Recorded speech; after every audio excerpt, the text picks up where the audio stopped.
He is, God, he has got so much damn potential.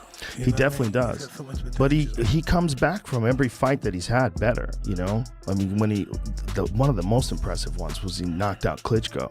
Oh my God. Klitschko's seen better days though. Another inconsistency in Anthony Joshua. I now understand, I believe having watched this, where Jake Paul is getting his confidence from. How he's built this narrative in his head that he genuinely has a chance. I think the thing to remember here though, is that Anthony Joshua doesn't struggle against all smaller fighters. Maybe this might be his last fight, getting in there with Anthony Joshua and getting knocked out. Joe Rogan and Mike Tyson discussed the Jake Paul versus Anthony Joshua fight and explained how both men are far apart in skill. Tyson says Joshua has to manage his punches well since Jake is not on the same level. Rogan calls Joshua one of the most dangerous boxers and warns that Paul is taking a big risk as he has only fought older retired opponents. It's one of the craziest propositions of all time. You take a guy who just had a boxing match that looks like a sparring match with a 58-year-old Mike Tyson, and then you're going to fight one of the absolute scariest knockout artists in the heavyweight division. Maybe we should watch the Francis Ngannou fight so you could see. Let's watch that real quick, just so you can see what Anthony Joshua is capable if he's fighting someone that's not in his league. Okay, look, Usyk beat him, and he beat him twice, and Andy Ruiz caught him in the first fight and dropped him and stopped him. It was spectacular. Andy Ruiz is super fucking talented. Usyk is perhaps the greatest. The Weight Concept host says that for Jake Paul, being knocked out once by Anthony Joshua is actually less dangerous than taking heavy shots for 8 full rounds. The idea is that repeated hits can cause lasting damage outside the ring. Even though Joshua will wear 10-ounce gloves in this fight, a single knockout ends the match quickly and lowers the chance of long-term injury. This point changes how people should look at the fight, because even with exhibition-style rules, the danger for Paul is still very real. Joshua has been told to use smaller 10-ounce gloves to make the event more exciting for fans and the media, while giving a bit of control to the power of punches. Still, the host says this does not remove the risk Paul faces. Joshua hits extremely hard, and the thinner padding could make a knockout more likely. The gloves are just a technical change, and they do not fix the gap in power skill and ring experience between the two men, so every punch could have serious results. Thing is, there really is only one outcome that can hurt Jake in this scenario, and that's that he gets viciously knocked out. Or he gets beat up really bad for 8 rounds and then viciously knocked out. I saw Nikisa talking on Ariel Helwani's show today about this, about like how it's not necessarily something they're worried about that Jake gets knocked out, because he's not afraid of the one-punch knockout as much as he's afraid of like Jake getting beat up for 8 rounds badly and it, you know, causing some real cognitive damage. And there is science behind the fact that the more repeated head trauma is the more dangerous thing about pro boxing, because those gloves, you can get hit, you get 8 to 10 seconds to stand, and you can repeat it 2-3 times in the same fight, just absorbing punch after punch. So in the totality of Jake getting like knocked out cold, is that the worst thing possible for his health? I mean, who knows, dude? You could have a freaking brain when you get hit off one shot from a guy like AJ. Again, knock on wood, you don't want to see any of that happen. If his career ends because AJ hurts him badly, then yes. But if it's a knockout where Jake is able to then continue fighting, people will still watch. It may not be as big as the AJ fight, but he still has an opportunity to make money in boxing. Again, the only way it wouldn't be the case is if Jake got like permanently injured from this fight, which is part of the reason that they take this fight, is because Jake doesn't really have anything to lose here outside of, again, the bodily harm. You know, you fight a guy like Tommy Fury again, which I want to see, I think is more competitive, but doesn't bring the eyes that AJ does. So again, this is the entertainment business, and these Netflix fights are made for a massive, but you lose to Tommy Fury again, even by decision, that deflates Jake more than a knockout from Anthony Joshua. A loss to KSI deflates Jake more than a loss to Anthony Joshua. This is a perfect, even if Jake would have gotten just schooled by Gervonta Davis, it would have deflated him more than a knockout, I think. But yeah, it's a lot of risk, a lot of reward, but as far as your marketability, as long as you don't get permanent... Nakisa Badarian shares why Joshua was selected as Paul's rival. Since the event is being filmed for Netflix, the team needed a fight that would deliver strong visuals and a story people would follow closely. They looked at many elements such as fighter reputation, media pull, and what the public hopes to see. Anthony Joshua matched all of these needs with ease. He is a world-level athlete with global recognition, which makes the event easy to promote. His involvement raises the tension of the contest, creating a plot that attracts fans and sponsorship alike. The Netflix coverage highlights training planning and the showdown itself, which makes the entire project bigger and more exciting for everyone watching. And, Jake Paul being Jake Paul, he wanted to focus on the biggest, baddest names possible. That included Terrence Crawford. That included Ryan Garcia. That included Tommy Fury. That included Anthony Joshua. And we probably had, 30 or 40 names that we kind of reviewed. And I will say at least 12 or 13 names that agreed to do the fight. Some within the 2-week period, actually. But from a Netflix perspective, they were very keen on Joshua. They were interested on Crawford. They were interested in Ryan Garcia as potential opponents for Jake Paul. They were interested in Tommy Fury at some level as well. And the one that Jake gravitated towards was Anthony Joshua. Once it became clear Ryan couldn't do the fight as well. Ryan was also something that he was interested in doing. And the deal came together mostly because Jake mentioned this as of March of this year, right? That's the first time he was on a podcast and said, I think I can beat Anthony Joshua.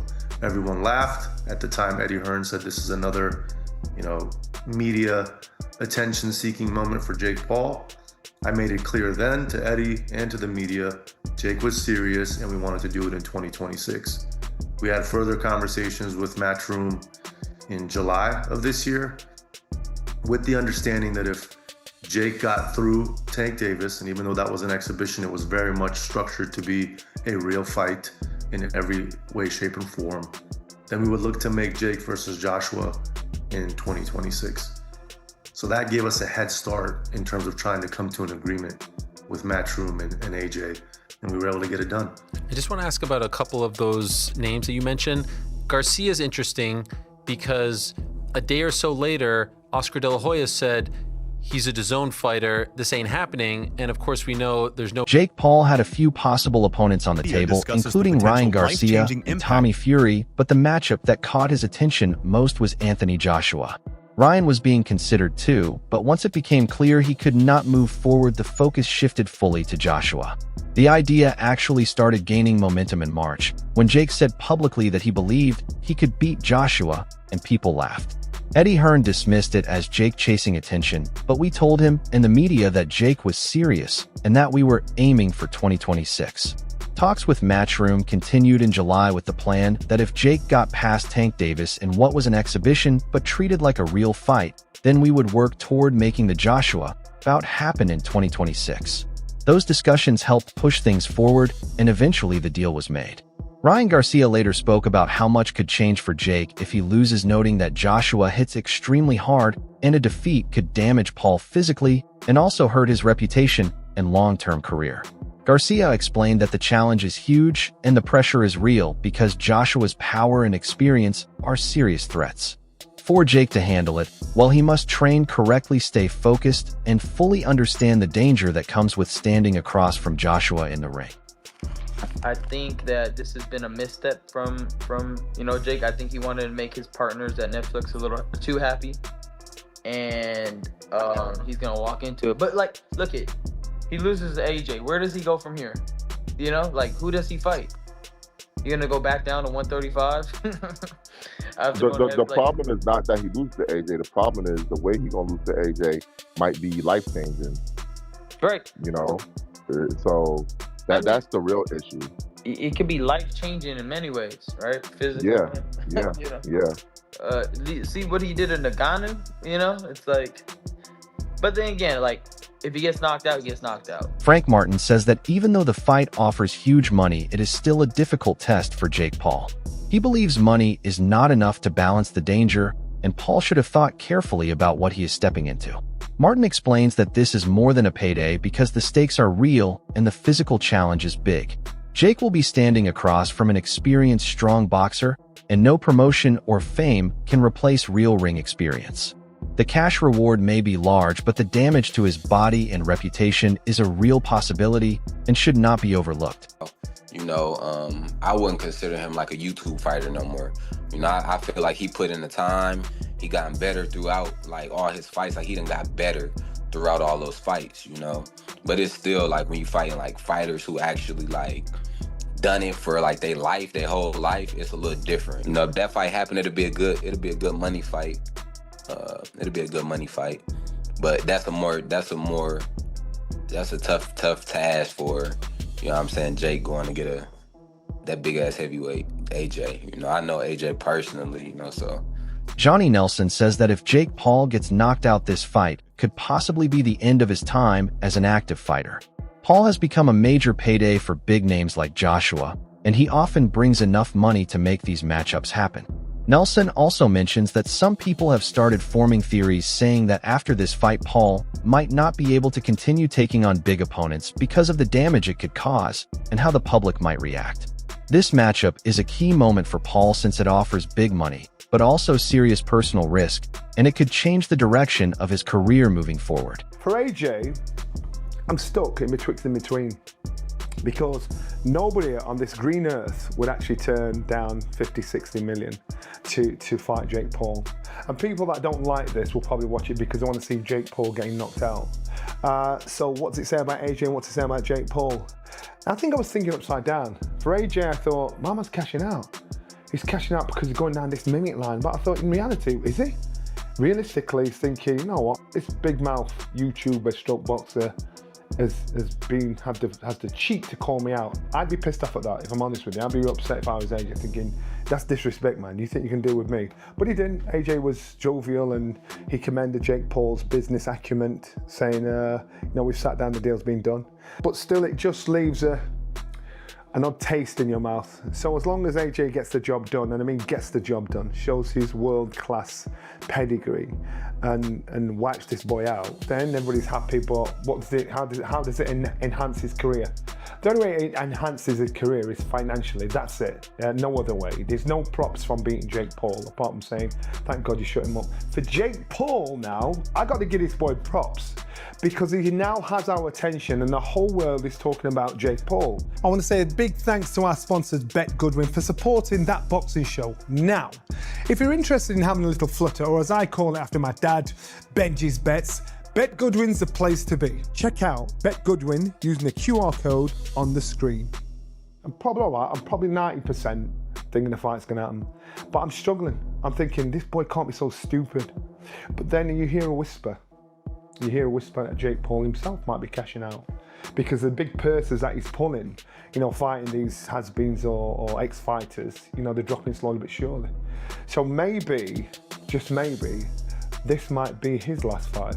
Getting in there with Anthony Joshua and getting knocked out. But there's always that conspiracy theory. Are there some contract agreements that can and cannot be done, which will never see the light of day that we don't know about? Well, if you're an ex-fighter and if you like the fight game, you'll see fake. You'll know fake when you see it. So if there's any of that fakery going on with this, pulling a shot, taking it easy, giving man a bit of a breather, especially coming from AJ, I'd be disappointed because AJ's brand alone. Anthony Joshua has spoken publicly about Francis Ngannou's decision to turn down a fight with Jake Paul. Joshua called the move a mistake, saying that fighters rarely get offers with that kind of payout, and passing on it might not benefit Ngannou in the long run. Chason agrees and believes Ngannou should have accepted because there was little risk and a chance to earn big money while increasing visibility. Joshua's comments highlight how important it is for fighters to think carefully about the opportunities they accept or refuse, especially when those chances are not common in the boxing world. Ngannou does not take the fight against Jake Paul. Anthony Joshua takes the fight against Jake Paul. Anthony Joshua at the press conference gets asked his opinion of Francis not taking the fight against Jake Paul. And Joshua's like, he's an idiot. He's an idiot. There is no reason for him to not take this match. I cannot be and am not mad at Francis. I can't be. Like rules would preclude me from being upset with Francis. I'm not a big Francis fan. Francis fan. I'm not a Francis supporter. So I want to hurt Francis. I want to do something to hurt him. Well, his own actions took $10 million out of his bank account, of which, by the way, could use $10 million. So I can't be mad at him.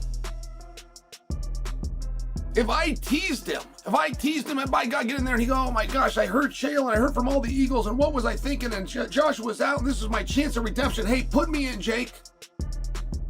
That would then help him.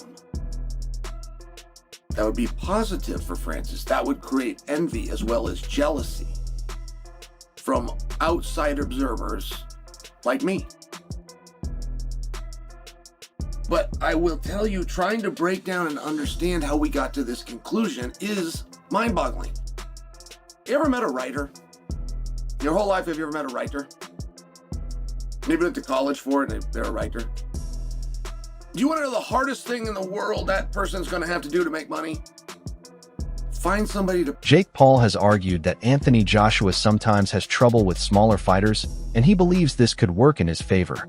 Analysts, including Henry from a podcast, have studied Joshua's past fights with shorter opponents and outlined how those bouts unfolded. Paul points to what he sees as a weakness, but the breakdown shows that Joshua's technique, strength, and long reach usually make up for size gaps. The conversation fits into the ongoing debate about how height and weight affect results in the ring. Still, Joshua's background and training make him a serious threat no matter what Paul suggests. Tell you what, Anthony Joshua definitely doesn't struggle, and that's against guys who are of a similar stature to him. When he won his first world title against Charles Martin, he was a taller heavyweight. Not taller than AJ necessarily, but a heavyweight of taller stature, and he got that one with a very simple knockout. It was one of the easiest fights of Anthony Joshua's career. He had a war against Vladimir Klitschko, but again, he was highly competitive and eventually managed to get Klitschko out of there. In the Kubrat-Pulev fight, while it was a mixed performance, he did end up producing one of his best knockouts. Similarly against Robert Helenius, whilst AJ probably didn't put in one of his best performances again, it ended in another dramatic knockout. He was punch perfect against Otto Wallen, in my opinion, and he had that absolutely devastating knockout win against Francis Ngannou, who, of course, an absolutely enormous man with a fantastic chin, or so it seemed until Anthony Joshua got his hands on him. Even earlier on in his career against the likes of White, Brazil, and Molina, these were all taller heavyweights who AJ dealt with consummate ease. Of course, most recently he had that loss against Daniel Dubois, so the reason I mention all of these is to say that AJ doesn't struggle against every shorter man. Therefore, if Jake does okay in some capacity, as I say, loses on points or manages to go several rounds of Anthony Joshua, then you have to say that Jake Paul's quite a bit better than we thought. And Anthony Joshua, yeah, he's slipped since then a bit. I mean, AJ physically was better back then, but he's way more experienced now, so he's maybe around the same overall. It probably all evens out. But the point is, you have to give Jake Paul some credit in that situation and really worry about where Anthony Joshua is at this point. Overall, while some of the things that Jake Paul's saying might be true, it still doesn't mean that he has any hope in hell of winning this fight. I still fully expect Anthony Joshua to deal with him within a couple of rounds. Now look, to most people it'll be a loss to Anthony Joshua if he doesn't even finish him in round one. But the reality is, I understand in boxing that someone can move and can survive for periods of time. It might be that Jake Paul runs. If he does that, then yeah, I could see how... The fight draws attention because it is one of the clearest mismatches in recent boxing. Paul may have youth and energy on his side, but those factors cannot make up for Joshua's professional skill, strategy, and ring intelligence. Experts say the bout will be thrilling to watch, but Joshua clearly has the edge in training, strength, and technique.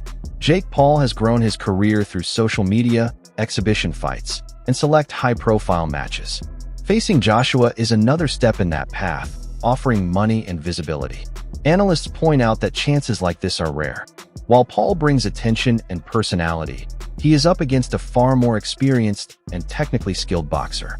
This fight tests Paul's ability to handle real professional boxing, showing the difference between fame and genuine skill in the ring. You think, why the f would he do this? And the only rational idea I can think of for why he's taking this fight is the fact that, from what I could find, it seems he's getting paid around $92 million by Netflix for this fight. And I'm sure all of you that are watching have all had that conversation with your friends where you ask dumb shit like, how many millions to box Anthony Joshua? I mean, yeah, I'd gladly take brain damage for 92 million. I'd do it for like 20K. And I don't think Netflix are going to be happy with replacing Gervonta Davis with a Nate Diaz rematch, as much as Nate Diaz may love that. Who do you want to fight next? Nuggets. Who do I want to fight next? I want to beat the fuck out of Jake Paul and Anthony Joshua, either one. Oh, shit. Yeah, you may think Nate Diaz is being delusional here, but I mean, I'd take brain damage twice in one night for that kind of money. And as crazy as it seems that Jake Paul's actually going to be boxing Anthony Joshua, it doesn't. That's all for today's video. Stay tuned for more. See you next time.